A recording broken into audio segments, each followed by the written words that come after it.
Enfin, vous retrouverez un entretien exclusif avec une grande actrice de la télé-réalité en France. Depuis des années, Angela Lorente a lancé dans l'ombre les plus grandes émissions de télé-réalité. Entre souvenirs et émotions, elle nous révèle les coulisses de 12 ans de télé-réalité. Les grands destins du petit écran, c'est maintenant!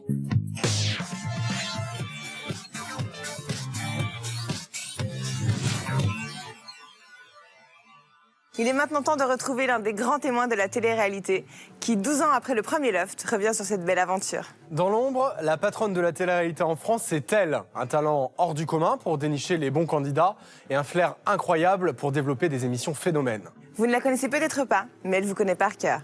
Vous n'avez peut-être jamais vu son visage, mais elle sait vous observer comme personne. Et vous n'avez peut-être jamais entendu sa voix, mais vous ne risquez pas de l'oublier. Angela Lorente, Madame Télé-réalité à TF1, a accepté de nous révéler en exclusivité ce qui se passe derrière l'œil de Big Brother. Bonjour Angela. Bonjour. Alors comment vous êtes retrouvée à travailler sur des émissions de télé-réalité? En fait, je faisais des documentaires avant et des magazines. J'étais journaliste, enfin voilà, c'était une formation un peu classique, surtout sur les gens, surtout. Donc je faisais beaucoup de reportages sur les gens. Et en fait, l'histoire qui était assez incroyable, c'est que quand je travaillais avec Mireille Dumas, elle m'avait envoyé en Espagne faire un documentaire pour France 2 sur les lofts. C'était Big Brother, en gros. Et je suis allée avec beaucoup d'a priori. Je me suis dit, qu'est-ce qu'ils font tous ces garçons et filles qui s'exhibent et tout, c'est n'importe quoi, etc., etc. Et je suis devenue... j'ai eu un coup de foudre, en fait. J'ai eu un coup de foudre professionnel. Et j'ai vu qu'il y avait quelque chose de vrai qu'on n'arrivait pas à obtenir quand on tournait, parce qu'on peut tourner tout le temps en faisant des repérages. Mais là, c'était tout de suite, c'était immédiat. Et donc, cette espèce de vérité, d'immédiateté m'a séduit. Suite à ça, j'étais appelée par Stéphane Courbis, qui cherchait une rédactrice en chef pour les lofts. Voilà, je me suis retrouvée dans cette aventure comme ça. 11 célibataires coupés du monde, filmés dans un loft de 225 mètres carrés, 24 heures sur 24, par 26 caméras et 50 micros. Dans 10 semaines, ils ne seront plus que 2. Qui sera le couple idéal? C'est vous qui décidez. Quel meilleur souvenir vous gardez de l'émission? Les meilleurs souvenirs, je pense que c'est l'énergie qu'il y avait. À la moitié du programme, de se rendre compte qu'on était en train de faire quelque chose qui allait changer un peu la télévision. Ensuite, je me suis beaucoup investie avec les candidats. Je pense que c'est un peu leur maman. Tous. En fait, j'étais celle qui leur parlait le plus. Donc, ils m'appelaient maman et tout ça. Donc, je me suis investie énormément, peut-être trop, je ne sais pas. Et puis en 2007, qu'est-ce qui se passe? En 2007, sur TF1, on lance Secret Story.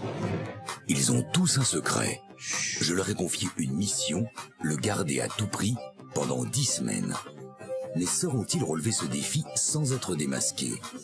Alors, méfiez-vous des apparences. Secret, c'est plus un jeu, mais où les composants du jeu, il est beaucoup plus important. Et donc, du coup, il faut avoir des secrets, deviner les secrets des autres, par toute une mécanique que tout le monde connaît maintenant. Donc, c'est assez intéressant, ça a une double entrée. Ça a l'entrée jeu et feuilleton. Et alors ça, Secret Story, c'est assez unique. Quel secret vous a le plus marqué en ces 6 saisons de Secret Story? Je pense à Erwan, il voulait changer de sexe, c'était une fille. Et elle voulait devenir un garçon. Et je pense au moment de la révélation qui a été très très émouvant. La nature est parfois cruelle, elle fait des erreurs. Des erreurs qui peuvent faire énormément de mal, qui pourraient même toute la vie. Je pense que Secret Story, au-delà de ses côtés ludiques, jeux, été, décontracté, sympa, a fait passer beaucoup de messages. Et on n'en parle pas assez souvent. Est-ce qu'il y a des secrets dont vous rêvez, que vous aimeriez bien avoir pour la prochaine saison? Il y a des secrets dont je rêve, qu'on n'a jamais eu, et que j'aimerais bien avoir pour la prochaine saison. Mais je ne vais pas vous les dire. Parce que si tu vous les dis, on ne pourra pas les faire. Donc il faut que ça soit secret. 12 ans de télé-réalité, ça fait des centaines, voire des milliers de candidats. De quelle manière ils ont évolué pendant cette décennie? Je pense que les premiers lofters, ils étaient très naïfs, ce qui les rendait très touchants et extrêmement attachants. Il y a eu une deuxième génération des candidats qui venaient à la télévision juste pour être connus, parce qu'ils pensaient qu'ils allaient faire des grandes choses, etc. On a bien vu que c'est pas le cas. Et aujourd'hui, on est face à quelque chose qui m'amuse beaucoup, que j'aime beaucoup d'ailleurs.